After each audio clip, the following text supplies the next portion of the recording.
Es lógico que hasta aquí podamos hacernos una pregunta, y es si la perspectiva de género es una ideología o es un planteamiento jurídico. Ustedes tienen el derecho de preguntarme y yo de responder si la Corte Interamericana de Derechos Humanos en más de una causa ha utilizado el concepto de perspectiva de género y si la Suprema Corte de Justicia de la Nación ha producido jurisprudencia, protocolos y manuales para juzgar en perspectiva de género. Podríamos decir que a partir de ese momento se convierten en documentos jurídicos. En cuanto a los manuales y los protocolos, no. Aunque yo he considerado, y lo he dicho anteriormente, que la Suprema Corte está legislando con protocolos y está legislando a través de los manuales al exigirlo luego en la jurisprudencia. Pero la razón de mi propuesta es que si el género es una de las tantas categorías antropológicas, entonces la perspectiva de género, si queremos llamarla así, gira en torno a un enfoque diferencial y por tanto considera en México las 14 categorías antropológicas del artículo primero y a nivel mundial las 53 categorías a las que me he referido y sobre las que he escrito como categorías antropológicas que en alguna oportunidad he analizado las distintas clasificaciones jurisprudenciales de las mismas. ¿Qué significa? Cuando ustedes van al artículo primero de la Constitución Federal, ustedes van a ir a el artículo primero, en el último párrafo, con un mandato clarísimo de no discriminación. Y ese mandato de no discriminar es un mandato jurídico, es un mandato de los tratados internacionales, todos, y es un mandato de la Suprema, de la Constitución Política de México. Y entonces a partir de ese momento, lo que es jurídico es no discriminar. No discriminar respecto al género, sí, pero también no discriminar respecto al origen étnico, no discriminar respecto al origen nacional, respecto a la edad, niños, niñas, adolescentes, jóvenes, adultos, ancianos, las discapacidades, sin importar la edad, la condición social, muchas veces en condiciones económicas muy complejas, en situaciones de vivienda muy complejas, en situaciones de educación muy baja, la condición de salud con problemas enormes de enfermedades contagiosas que nos lleva a plantearnos las diferencias entre no discriminar, por ejemplo, como nos pasaba en la pandemia, si discriminábamos o no a un propio familiar. ¿Cuántos de nuestros familiares murieron en un hospital sin poderles ver porque no nos permitían verlos ni visitarles? Porque era contagiosa. Y entonces, ¿es esto una discriminación o una política de salud social, de salud física? La religión, las opiniones políticas, filosóficas, económicas, religiosas, las diferencias sexuales que se introduce ideológicamente. Eso es muy importante analizar las convenciones de Beijing, las reuniones de Beijing, las conferencias de Beijing, por una propuesta ideológica para introducir no solamente la perspectiva de género, sino la diferencia sexual como una categoría antropológica y en algún momento podríamos hacer un estudio serio de si la diferencia sexual es un derecho humano.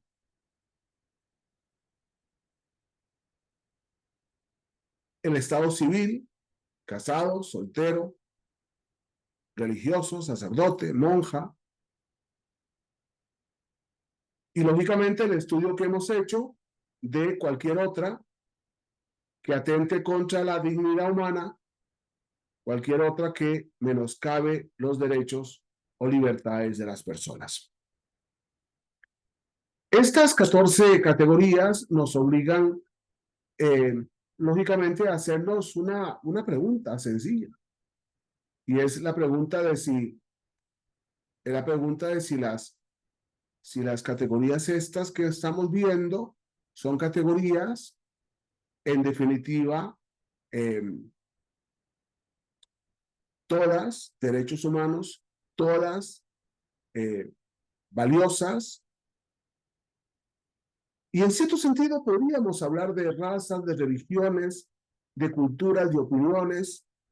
Y me parece que lo más importante en esa conversación que podemos hacer es cuáles de ellas son derecho humano, cuáles de ellas no son derecho humano, o dejémonos de discusión, porque la Constitución política nos obliga a no discriminar, no debemos discriminar.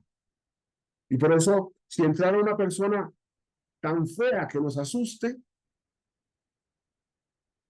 tan enferma que nos contamine, tenemos que volver a la Constitución Federal que nos dice no discriminar. Esto es muy importante porque si analizamos esta variable, es muy posible que en esta variable vamos a comprender entonces cuál es el enfoque jurídico y cuándo hay un enfoque ideológico.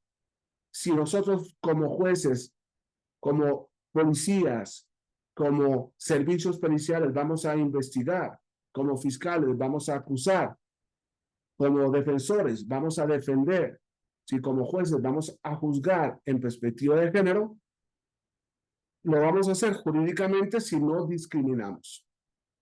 Y por tanto tenemos que considerar a la hora del no discriminar no solamente la perspectiva de género, sino las 14 o 53 categorías antropológicas. Esa sería, en cierto sentido, la primera idea que tenemos que manejar y saber manejar para poder comprendernos y para poder ofrecer una respuesta inteligente a quién, a las personas que están confundidas y que al estar confundidas nos enfrentan a estas categorías y al género como una respuesta jurisprudencial. Pero esas categorías entonces nos hacen o nos obligan a la pregunta, ¿es la perspectiva de género una ideología o es un método? Y cuando nos planteamos el método, ya lo iremos viendo cuando analicemos la posición de la Suprema Corte de Justicia de la Nación, que es la que utiliza la palabra método. Me parece que yo, desde el enfoque diferencial y desde el concepto jurídico de no discriminación, tengo el derecho de hacerme la pregunta y hacerle la pregunta de, para que no sea una ideología, la perspectiva de género debe considerarse una más entre todas las distintas categorías antropológicas. Y entonces, lógicamente, cuando hablamos de perspectiva de género, tenemos que decir, no podemos discriminar por género, no podemos discriminar por preferencias sexuales, no podemos discriminar por raza, no podemos discriminar, no podemos discriminar. Y a partir de ese momento entendemos que hay una cultura de la no discriminación que podría ser una cultura del bien común, que podría ser una cultura del abrazarnos todos, de encontrarnos como seres humanos, de respetarnos en la dignidad de la persona humana, de comprendernos como sujetos del derecho. Esta realidad nos obliga, lógicamente, a hacernos dos preguntas. ¿Cayó la Corte Interamericana en una ideología de género? Y una segunda pregunta. ¿Cayó la Suprema Corte de Justicia de la Nación en una ideología de género?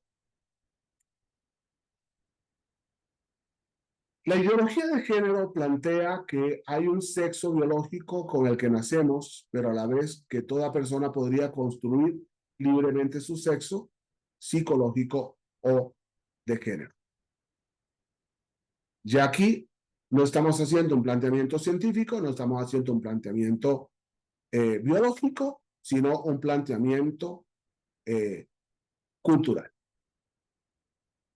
Y por tanto, nos obliga a preguntarnos qué son sexo, qué son orientación sexual, qué son género. Y por eso definimos, y yo no lo defino aquí como un concepto mío, que me encantaría hacerlo, sino como lo que nos está ofreciendo la ideología de género.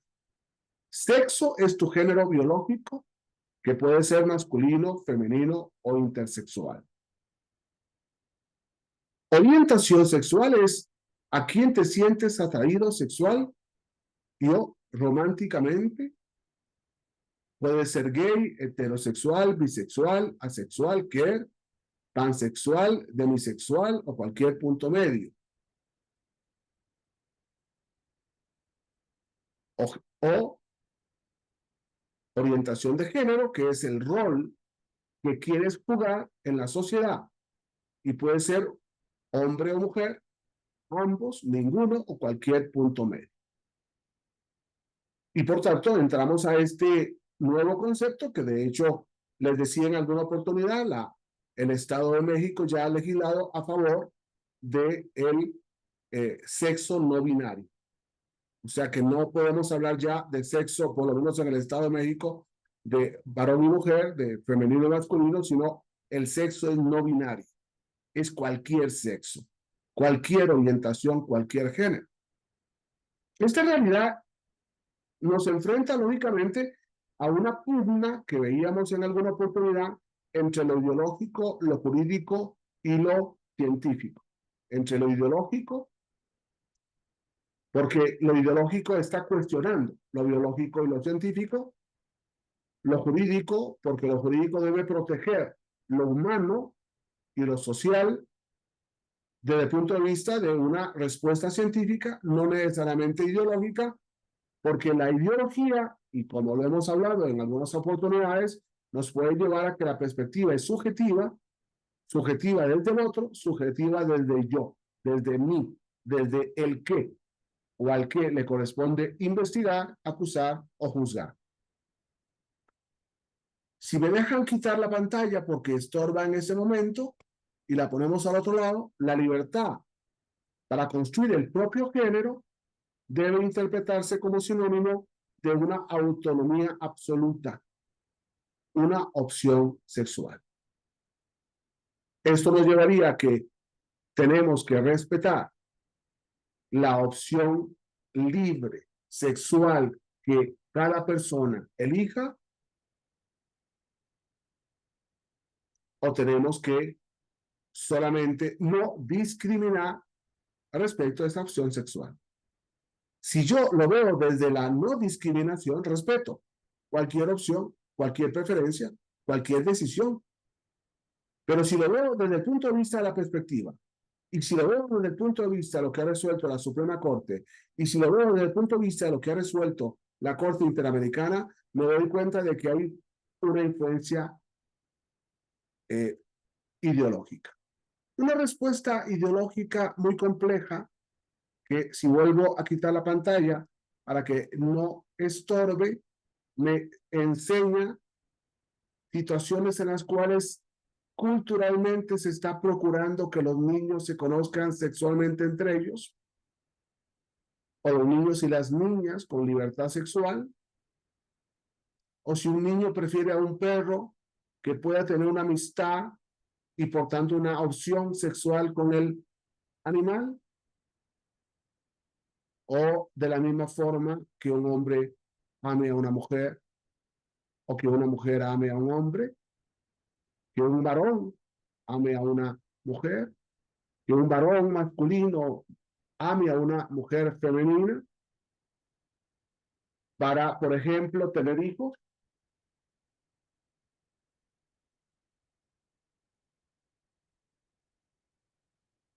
Perdón, para, por ejemplo, tener hijos, o que dos mujeres se unan en una relación sexual, conyugal, o como han querido llamarle matrimonio, que tiene un concepto más de hombre y mujer, que no de mujer, mujer o de varón, varón.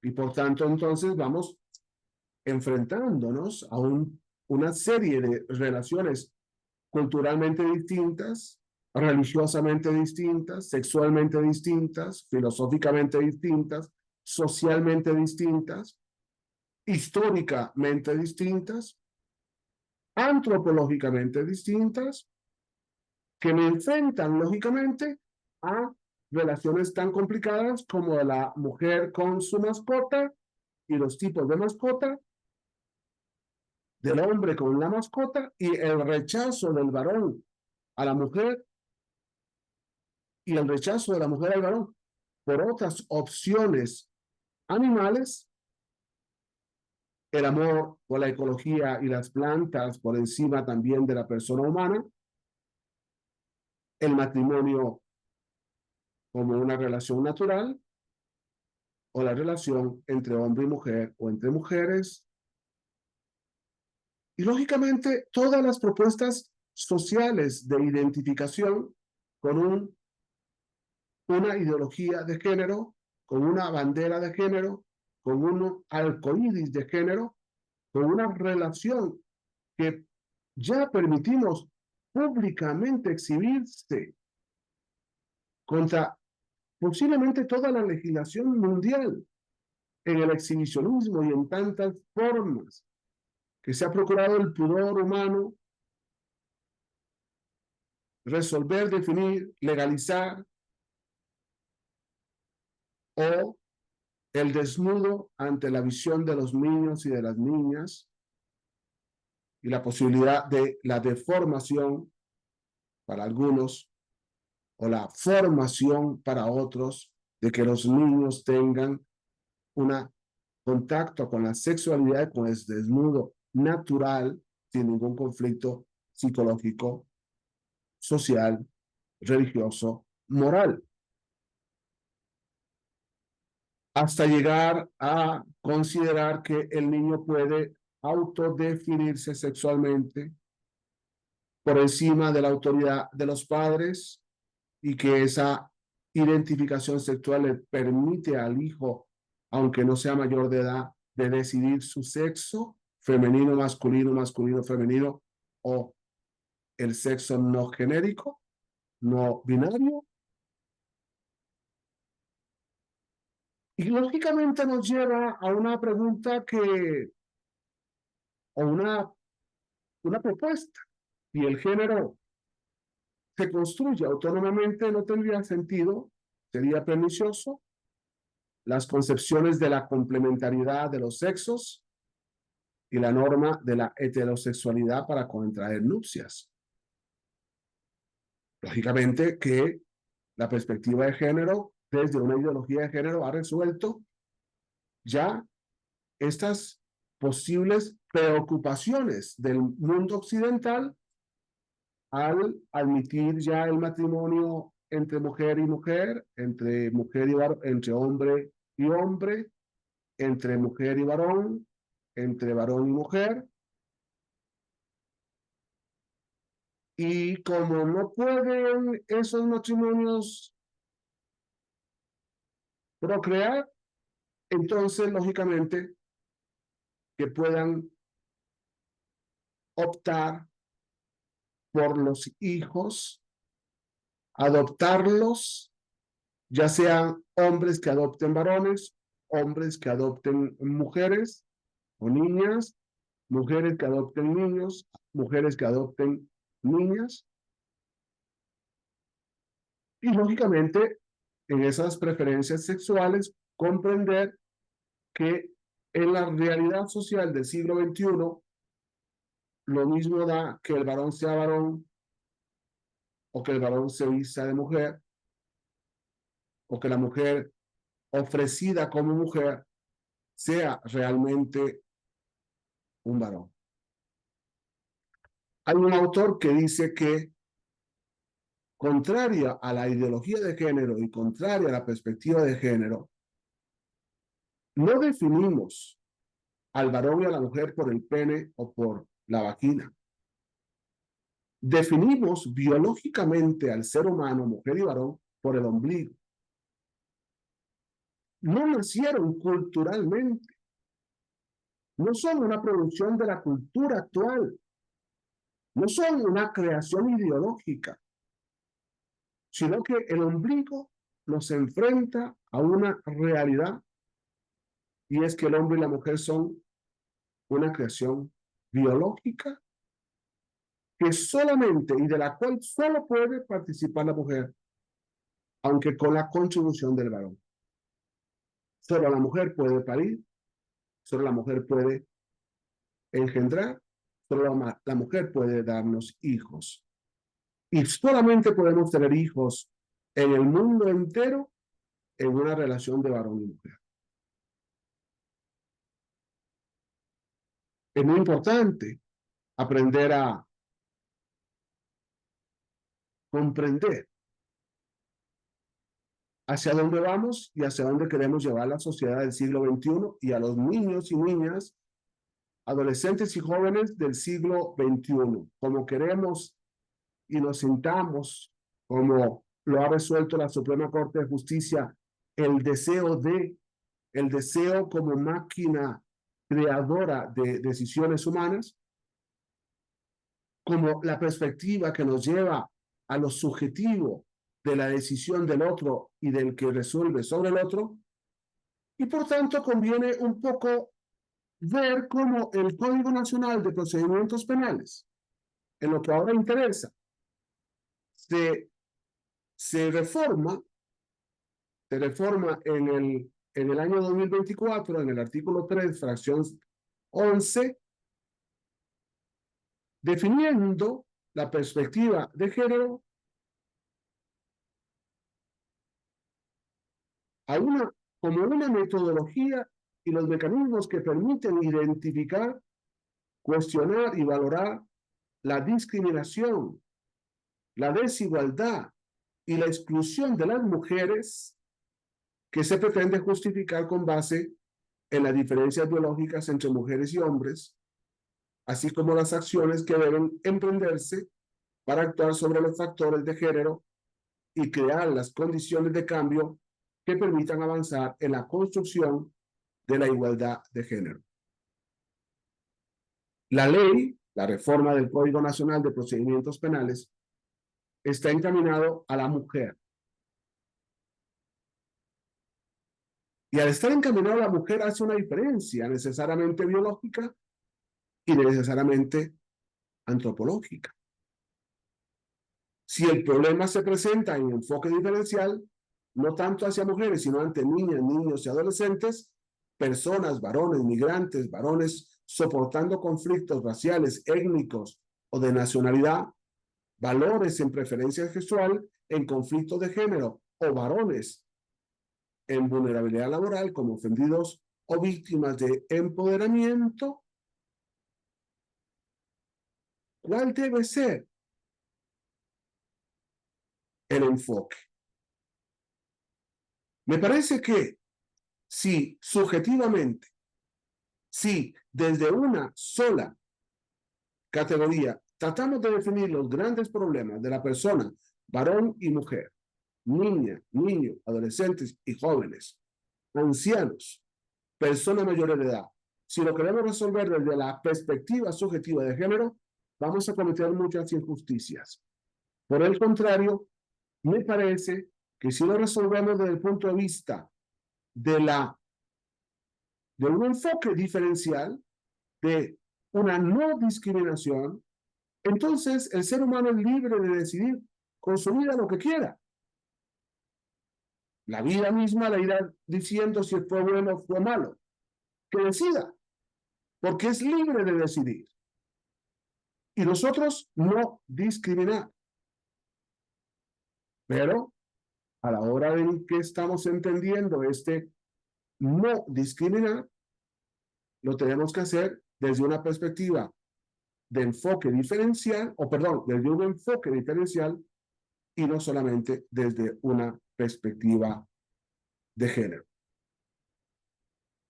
Esta es la realidad que nos lleva ahorita a tratar de entender la diferencia entre una perspectiva de género no ideológica de una perspectiva de género ideológica, que nos permitirá ver de nuevo si la perspectiva de género a la que nos introduce Beijing, si la perspectiva de género a la que nos introduce la Suprema Corte de Justicia y si la perspectiva de género a la que nos introduce la Corte Interamericana es ideológica y por tanto no jurídica, o no ideológica y por tanto jurídica. Mi respuesta es que para que sea jurídica debe girar en torno a la no discriminación de todas las distintas categorías antropológicas. Muchas gracias.